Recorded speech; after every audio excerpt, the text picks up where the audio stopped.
So Danny, what's going on, man? Welcome to the Hey, podcast. how you doing? How you doing? Yeah, thanks for having me.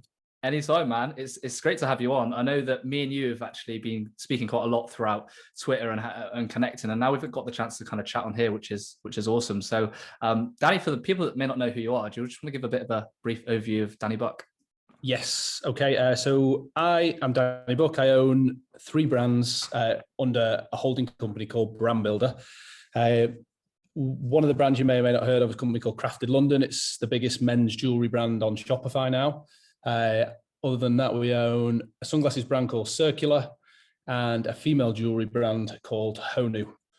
That's pretty much what I'm doing at the moment. The main company, Brand Builder, kind of operates like a centralized operation, and we intend over the coming years to buy and sell our brands, kind of like a digital property developer. That's what we like to think of it as. Awesome, man. Yeah, that's fantastic. And I've actually bought some stuff from Craft as well. The jewelry is fantastic, man. I've got one of the Oh, gold cheers. necklaces. We Yeah, should yeah, have, yeah. we could Gold have hooked you up with necklace. a code. Oh yeah, yeah. Next time, man. I've got the matching bangle as well that goes with it. Nice. Um, man, it's so slick, man. And what I loved about it was just like the packaging, like the service. It was just like everything just felt like you'd got the customer service right. And like I don't know too much about ecom, but when you look after your customers, I guess that's kind of how you make it big, right? It's like the retention of the guys that have already bought and kind of keeping them within the business and keeping them buying, right? That's it. Yeah, you hit the nail on the head. So when we started about 4 years ago, going back in for this, I used to own a marketing agency, which I did for 8 years, and then I sold my shares back to the board and left, and then realised that I had clients basically making a lot more money than I was doing, and we were doing pretty much 80% of the work for them. Um, and when we started, it was so cheap to advertise on Facebook. You could acquire customers for nothing. Now it's totally different. It's expensive. It's still not as expensive as people make out.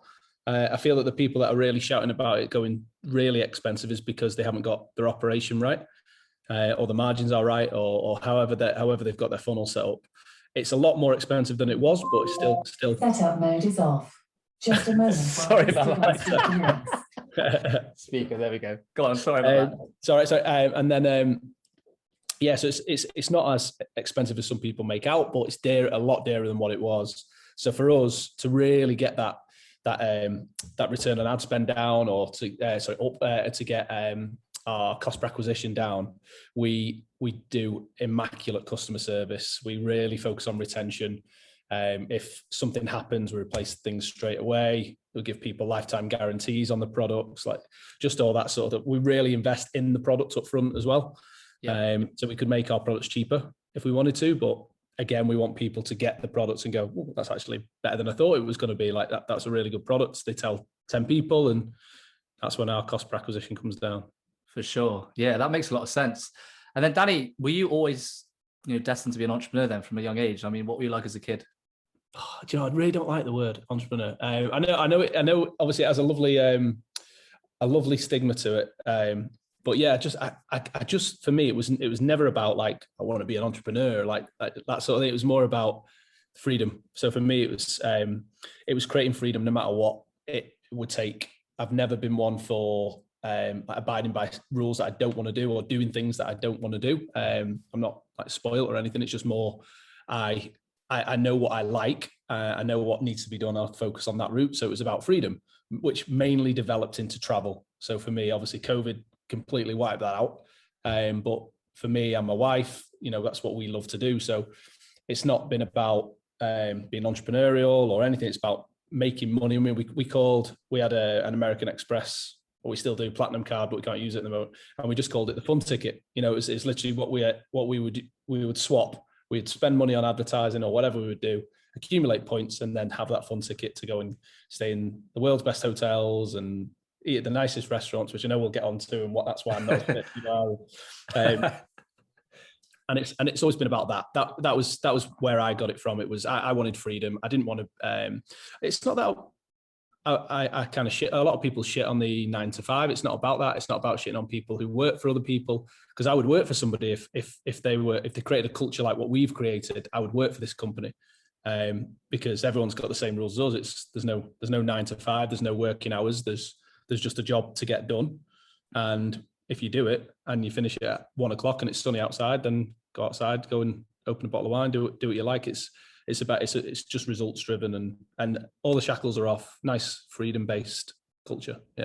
Yeah, I love think that. And I can really relate to that as well, because you see a lot of, especially within your entrepreneurial space, people want to be this entrepreneur with this status and, this kind of like, yeah, I'm going to grind and all this kind of stuff. But really, like, what is the long-term goal? What you want is freedom, right? And if one of my favorite quotes is, be stubborn with the vision, but flexible with the details, right? So as long as you've got that long-term vision of being free and doing what you want, it doesn't matter if potentially you're working for someone. If you've got that sense of freedom and autonomy to do what you want, it maybe is exactly the same as being an entrepreneur, but it's just dressed up a little bit differently. So I think beginning with the end in mind is really important when you have, like, you want to build a life where you want to build a business, right? Yeah, I love that quote. That's a great quote. Yeah, it's similar thing to me. I love a Nelson Mandela quote. I always try and get it in the right order, but it was money doesn't make success, the freedom to make it will. Yeah, and it's literally removing those shackles and just having no rules. Like everybody, take yesterday. Half the country was off because everybody went out for the match and everyone got drunk or stayed up late or whatever they did. And you go into work on a Monday, and if you literally aren't motivated to work because you're hungover or you're just tired, or that there should be flexibility in that. Like if you speak to any of our team today, we come in, everyone had the day off yesterday, everyone came in early today and is going to work late. It's like there's a give and take to it. Yeah. And I don't have to say you have to work late because we had the day off. They're like, shit, I've got so many tickets in customer support I need to get rid of or get answered. Do you know what I mean? Yeah. So it's that I think there's a different way to work now. I think COVID definitely kind of accelerated that with the work from home vibe, but I think people are now starting to realize that adaptive working is a different thing, and it's much more. I think you get more motivated out of it. I think people are more motivated in general because they choose to work in the motivated periods. Yeah, 100%. And I remember when I was working a corporate job, I was always being micromanaged, right, by my bosses and staff. And for me, I just thought, like, just let me get the work done. I don't need to be looked over this whole time. And I think a lot of people are like that, right? They don't want to be treated like a baby. As long as you're competent in getting the results, you just want to live like a normal adult. And I was going to ask you, Danny, did you always have that culture then when you set up your brands? Did you always want to build this flexible kind of work, results-driven kind of culture? So no, actually. So I guess I wanted it, but it was an accident. So the last company I had was really corporate. It was, if you're not in at 7:30, you're like, everybody would look at you like, well, look, he doesn't work as hard as me. And it was all that sort of stuff. And like some of the other board directors, if I went to the gym in the morning, which I used to because I prefer that, I'd go to the gym in the morning and I'd get in at 8:30, like literally 8:30. I'd been in the gym, like up at 6:30, showered, ready, like pumped, ready to get going. But they'd been in the office since like 7:30. And he'd be like, you're not serious. You're not as serious as we are about this business. You need to get in earlier. And it's just like, what the fuck? Like, just that basically kicked off. I was like, I don't like this culture. I don't want to work for my own company anymore. That's how it got. So when we started the new one, it was like, right, so let's just start a small company that me and my wife can run. We'll make enough money so we can travel around the world, and we'll make it so that everything's outsourced and we can run it from anywhere. That was the whole goal. So like remote third-party logistics. We freelanced a lot of like customer support at the start and all that sort of stuff. And it was like, well, this is actually a really good way to live. I remember we went to Croatia, we went to Florida, we went to Bali, like all these places, and the company didn't break. And it was like, fucking hell, this is what it is. This is what it's made for. But then the company started to get bigger and we needed to employ. And we just said, well, we're not going to stop doing what we want to do. We may as well, let's try and make it work as a fully remote or adaptive flexi location company. And that's exactly what we've done. So, we had one of the girls was away in, I think she went to Dubai actually through some sort of sneaky corridor through a friend. But she got Dubai. She was there for a month, working there for a month, and the job was done. And she manages some of our influencers, and that was fine. It works. I think a lot of people, not a lot of people, it's definitely changing now, but there is still a breed of people that think you have to go in an office. And that's fine, because collaboration still is really important, and we have that as well. We go in the office, or we meet up, at the same location twice a week. So one to basically set the tasks, one to review the performance of the previous week. So we still have collaboration. But if we need to move those dates, we move it. It's like it's so flexy how it's ran. But that it came by accident because it was what we like to do, and then we just extended it to everyone else. And I think there's about 15 of us now. But for the size of company that we're at, you'd be surprised. Like, there is still quite a lot outsourced, and really good partners and things like that.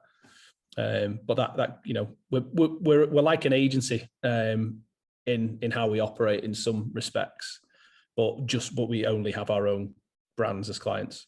Yeah, that makes sense. Yeah, for sure, man. That's great. And then going back to that first agency then, so I read up somewhere that you actually had a big, was it marketing agency before, and then you lost it all. Is that kind of what happened? Yeah. Like, what's the story behind that? Yeah, so long story short, so I was 22, just out of uni, ended up doing a management buyout of a division of a company that I worked for. So my first job, there's a lot more behind how it actually came about, but basically we bought the marketing side of this bigger software company. As I say, I was 22. There was 4 of us. We started, two director shareholders, me and my brother-in-law now. And we went through the journey together all the way up to about 105, I think it was, staff. We're one of the biggest Magento agencies in Europe. I don't know if you know what Magento is. No. It's a bit like Shopify, but I've heard of it. Yeah, a lot more developer-y, and you could get like 250 grand for one build. So it was a big chunk of money when you got a good sale. Very different. Wouldn't recommend it now. And yeah, so we grew it pretty big, but it got to the point it was corporate. So we had a board, operational board, and then we had managerial. So like managers were hiring people. I'd walk in and I'd see this new face. They wouldn't say hello to me. They didn't know who I was. I was like, hi, and they go like, hi, and it was like, I'm Danny. I'm one of the owners. They're like, oh, sorry. Like, it's like, well, this is a weird culture. Like, it got to that stage where it's not for me. It's for some people. It's just not for me. And then the board. Basically, we, again, making it even shorter, decided to sell my shares because I wanted to move on and do my own brands. There's a lot of our clients were making 20, 30 million quid a year with like 20 staff. And I was there making, I think, like 4-5 million with 105 staff. I thought there's got to be easier ways to make money. So I'm going to give it a shot. Sold my shares. It's just quite a lot of money, basically. And then it was paid over in tranches. So it was deferred. So it wasn't all in one go. Sure. 3 months into getting that payment, the company was folded. They put it into administration, which meant I got fuck all, basically. I got fuck all, which left me in a really bad place because I'd pot committed on a lot of stock for the first brand. So I'd bought about 300 grand's worth of stock. And we really needed to start selling it, but I didn't have any. I couldn't pay the balance on that stock, which was owed, because I was going to pay it with the money I was getting in, and we had no money to market it. So I had no income. The stock was en route, but I needed to pay the balance. It was such a rock bottom moment, if you know what I mean. It just, because I was paying myself about 250 grand a year, I think, salary. I was going to Monaco and balling with like posh wine and all this, and then all of a sudden you are literally skint. You've got a car. I had an F-Type R, which is costing me £1,000 a month. I had to pay that. All these things, because if I couldn't get rid of it because I was in negative equity, just all these things kind of just dawn on you, like, why the fuck am I spending £1,000 on a car? Like, and then you've got your mortgage, and so I just went into consulting after that, just to cover all the bills, and then. Yeah, literally just it took off after that. We got a couple of breakthroughs. We started another brand, the women's jewelry brand, and that started paying for the mortgage. Then we started crafting. We got the third, so we had all 3, and then we started to get the profit coming in because we had 3 brands. we could then start to like spread costs of like influencers and all these different things. We started to get some centralized costs, and it just started to click into gear. But without that moment there, I wouldn't have stripped back. I probably would have gone a little bit extravagant on my spend and tried to force the revenue by spending loads when I should have gone back into a startup mentality. Yeah, I definitely needed it. Don't regret any of it. At the time, it was really tough on me and Amy, but it was needed, if you know what I mean. We needed it to actually get mentally prepared for how we're going to grow in the future. Yeah, for sure. That's crazy because you must have obviously upscaled a little bit of your lifestyle there. Like you said, you had $1,000 worth of this car, right? Paying every month. You probably upscaled other parts of your life, but then you go from like up here to like kind of down here. So, how did you just deal with that? Like for those 3 years where you were consulting, trying to build these other 3 brands, like how like was that period for you? So it was actually about 8 months. It wasn't. Oh, okay. 8 months. Okay. 8 months, but the consulting really changed it for us. So it was just adaptive. So when it happened, obviously you got the phone call, it was going to happen. You realize you're not getting any income in. You start looking at all the costs. How are you going to handle that? How are you going to handle that? Had a lot of contracts with influencers as well, which I had to speak to. People that have remained friends, actually. I think almost everybody that I said I can't afford to pay you remained a friend. They actually were loyal, which is amazing. And really, I've made some really good friends. So you just kind of you go into just cost cutting mode. That was it. It was just cost cutting. What do we not need? How do we cut? How do we get back at it? Like just literally get rid of every single cost possible. And then how much do we need to live? I think that's where we got. What do we need? I think we agreed it was like mortgage, car. I could have got rid of the car, but I would have had to pay 14 grand. I think it was. Okay. Because of the negative equity. So I was like, right. So I can't afford that, so I've got to pay for the car. So we had that grand, the mortgage, and then literally just food and drink, whatever, going out, just trying to get it. So it was about $3 grand or something like that, 3.5 grand. We decided we needed, and that's what we worked to. We did used to do these things called the brand builder plans, where we'd write business plans for people for 250 quid. And that was like marketing strategies. Worked a treat. It was fantastic. Everybody that got the product loved the product. No refunds. A couple of like tweaks and changes, but I think we must have sold about. It's got to be 1,000, going up towards 1,000 or like somewhere around that figure over like a 2-year period. Maybe a bit less. I don't know, but it was great. Yeah, so that's where Brand Builder came from. Basically, that was my consulting arm. But then when the brand started to take off, we were making a lot more than what the plans were worth, because they were time consuming. Even though like 250 quid, which I wouldn't deem a lot for what they were getting, they were literally getting 8 years of marketing knowledge that I'd accumulated. So it was 250 quid. It was a good product. It's a good deal. Yeah, but it would take like half a day to a day sometimes if the brand was a bit tricky to do it, which, was great at the time when I was skint and needed the money. But then all of a sudden, you're doing 50, 60 grand a day on one of the brands. It's like, I need to stop doing these plans now. So yeah, we canned them. And then I just created a couple of digital products just because I quite like the interaction between startups. I actually quite like dealing with the startup mentality and, people that are in a similar position to me. They're a bit like they didn't like the job. They wanted to start a brand. So I wrote the book, Building Simple Brands. I wrote this book on a plane, basically, on my phone, wrote it all in notes, the whole thing. And then it was like a 9-hour flight to Florida. It was. I just wrote the whole thing and then kind of proofread it on the way back, sent it to a copywriter to read over and adjust and fix my awful grammar. And then we kind of got a book out, digital book. I think of all these things that have happened now. God, it's just coming back to me, like pulling these skeletons out like a I know, man. That's incredible. And one of the things I love about the brands that you built there's a key message behind all of them, right? So especially for the 3 e-com brands you've got, there's meaning behind them. Why do you think that's important when trying to scale a business? Yeah, do you see that I put on Instagram the other day? I saw that. Yeah. So this I get DM'd. I'm going to say 50 times a month, at least 50 times a month. What product do I need?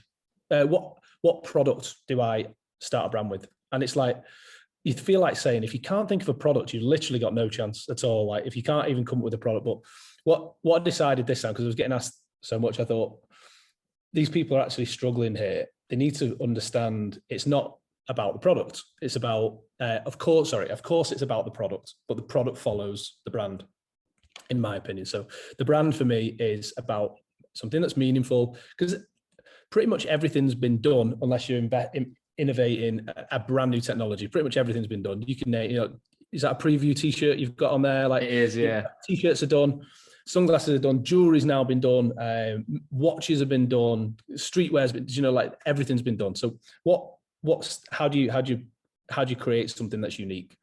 So you either innovate the product, make something absolutely completely different, better than the competitors. You pick a value basically, but those values then develop into the brand and the meaning. And if you get the meaning right, you can sell anything. All Apple-esque, Simon Sinek, Start With Why book, all these things. So with us, Crafted, everything about what Crafted sells has meaning behind it.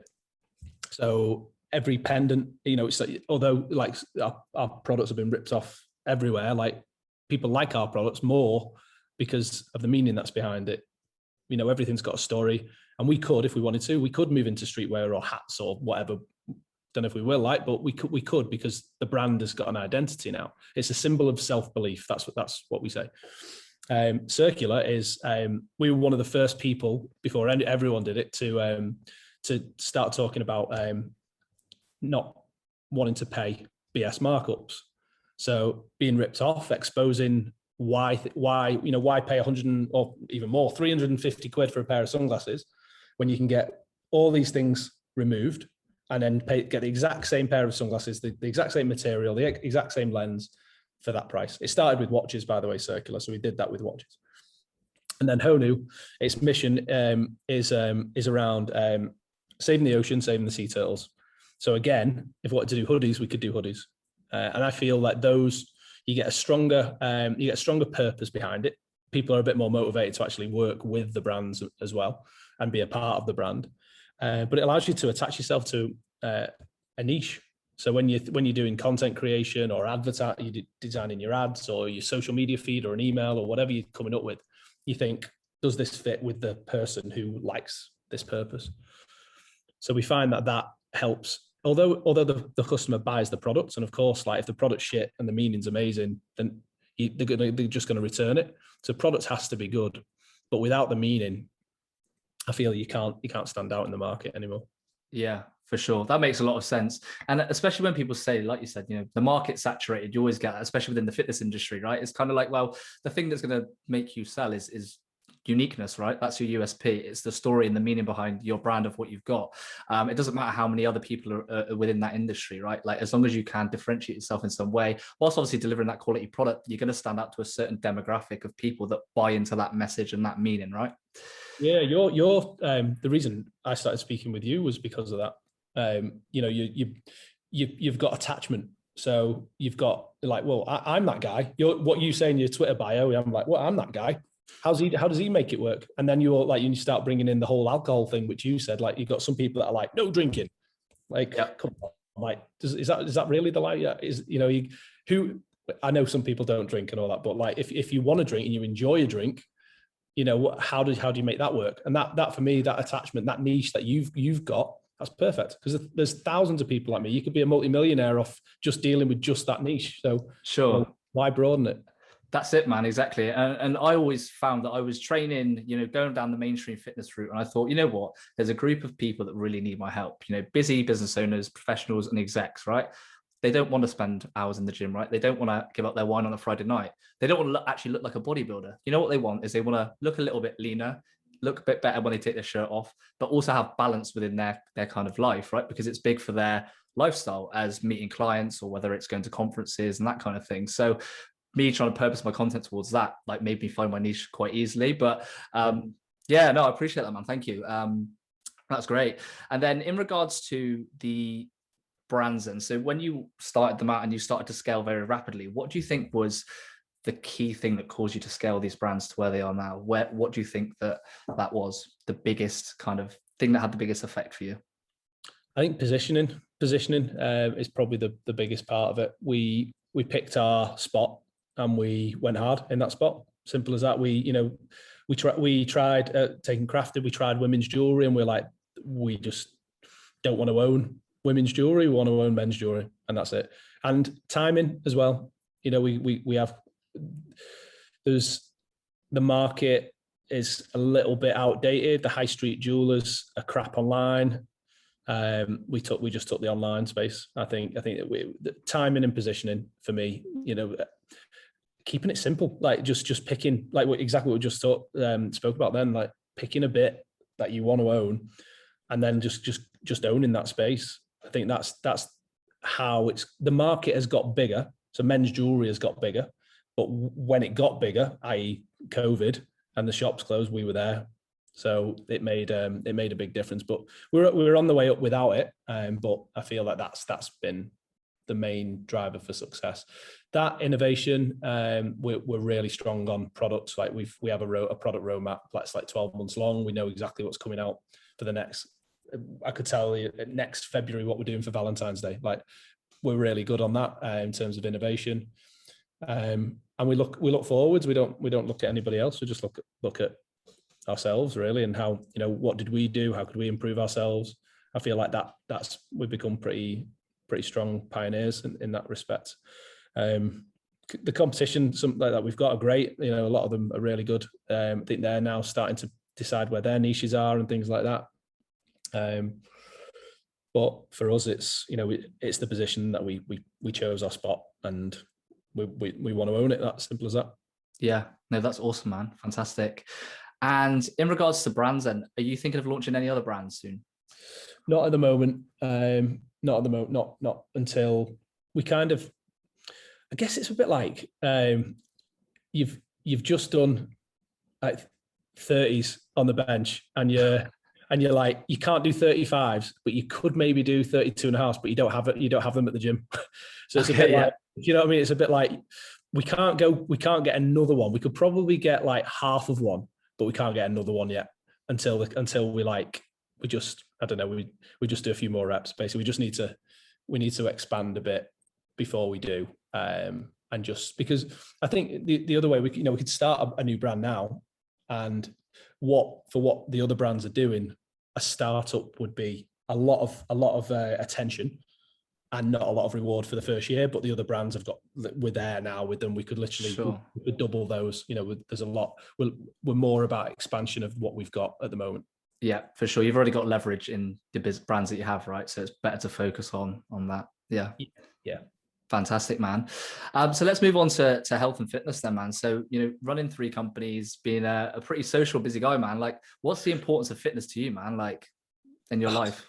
So I absolutely love it. First and foremost, I used to play football and then boxing, and I did boxing. I've always kind of down the cardio route, if you like. I was always quite lean.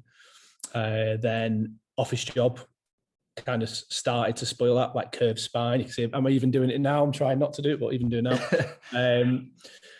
That kind of started to change things. And then I started to accumulate money. With money, you want to try the fine things. You start eating nice food, drinking. For me, I'm a big wine advocate. I love my wine, invest in wine, drink. Love, like it's my drink. I love old wine, and unfortunately, it's not calorie friendly.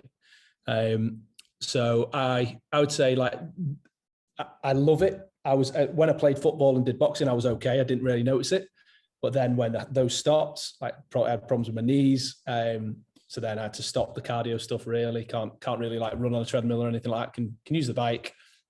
But that was like, I didn't realize when I knew nothing about macros and calories. I knew nothing about that, but that was literally why I was thin. So I was still drinking, still eating whatever I wanted, but because I did those sports and I was training 3 or 4 times a week, playing football on like Sunday or Wednesday night, or whatever. And that was literally what like neutralized it. So then when those stopped around maybe 27, something like that, 27, 28, I'm 35 now. I'm not fat, but I'm not lean. I have been when I don't drink, and it's that for me.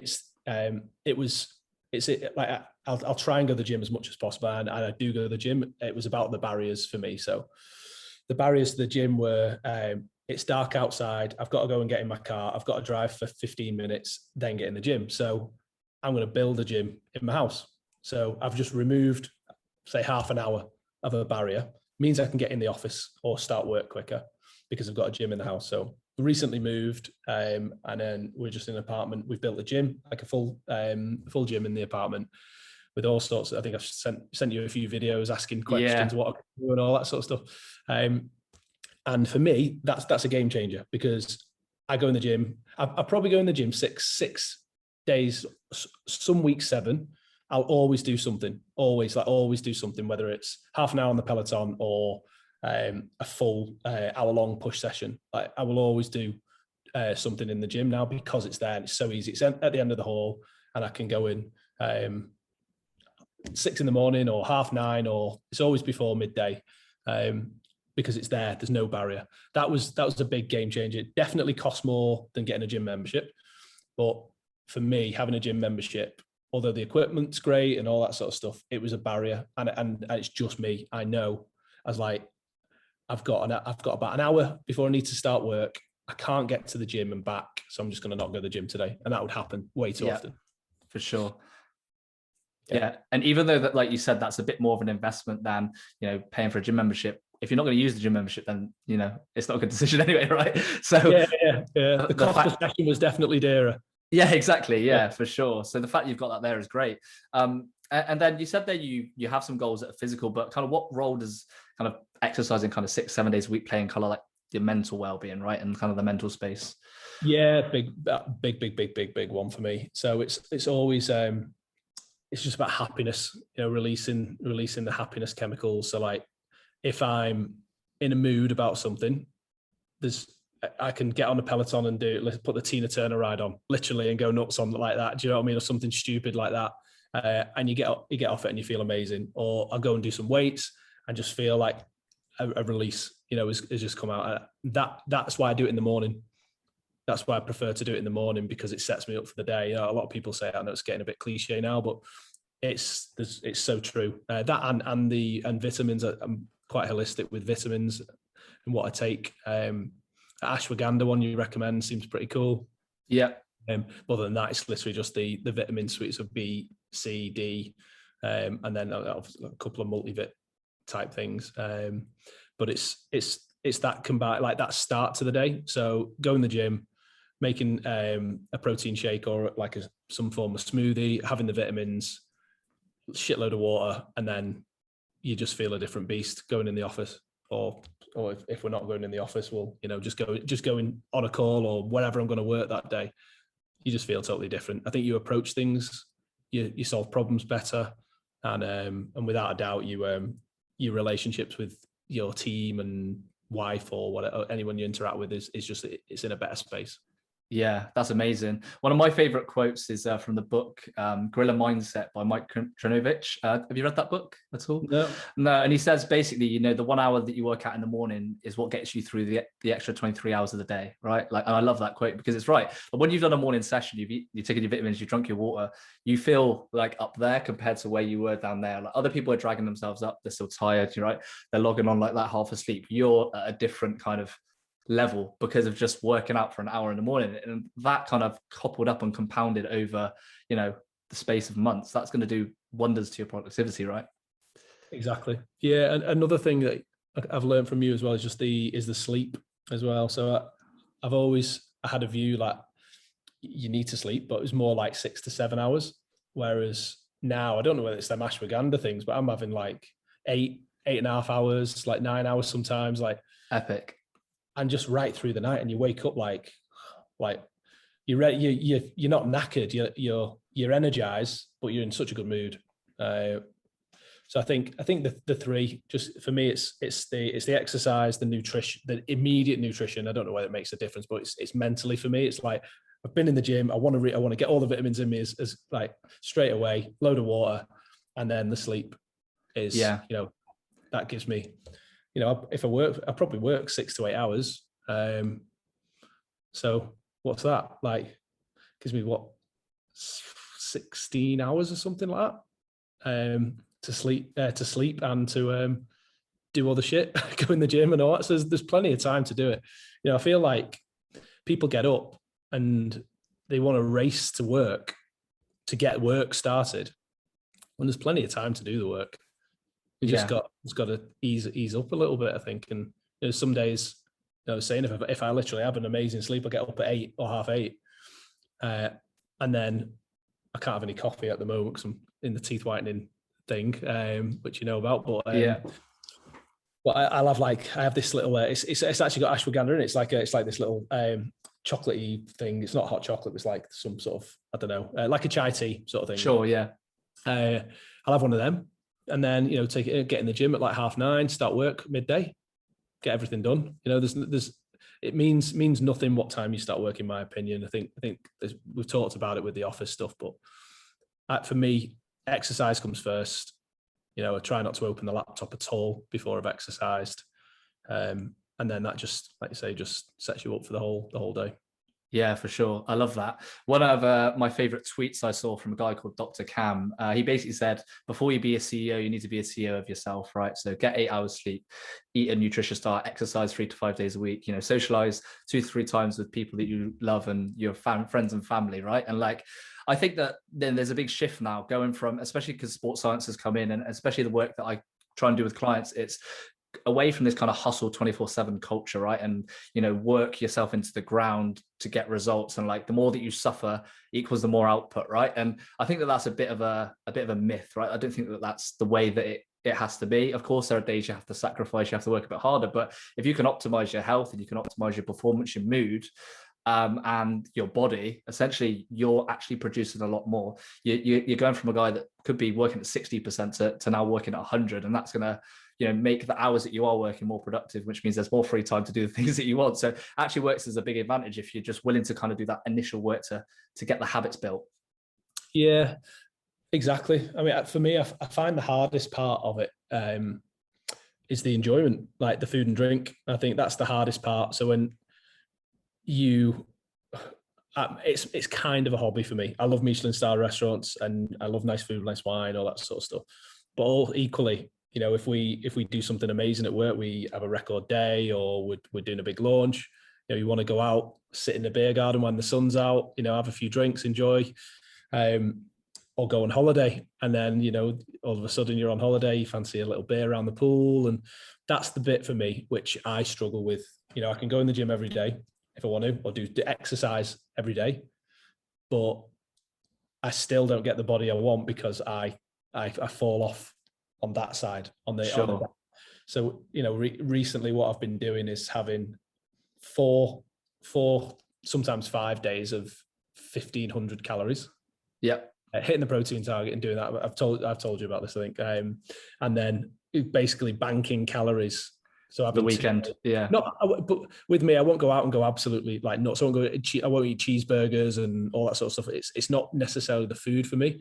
It's more the nice wine or having a drink or like just the socializing side of it. Yeah, because it's living for me. That is living. So it's understanding that. But I do know, in January, if I do dry January as an example, I do really shred. So I know my demon. I know it's alcohol. It's working out how can I go from 3,000 calories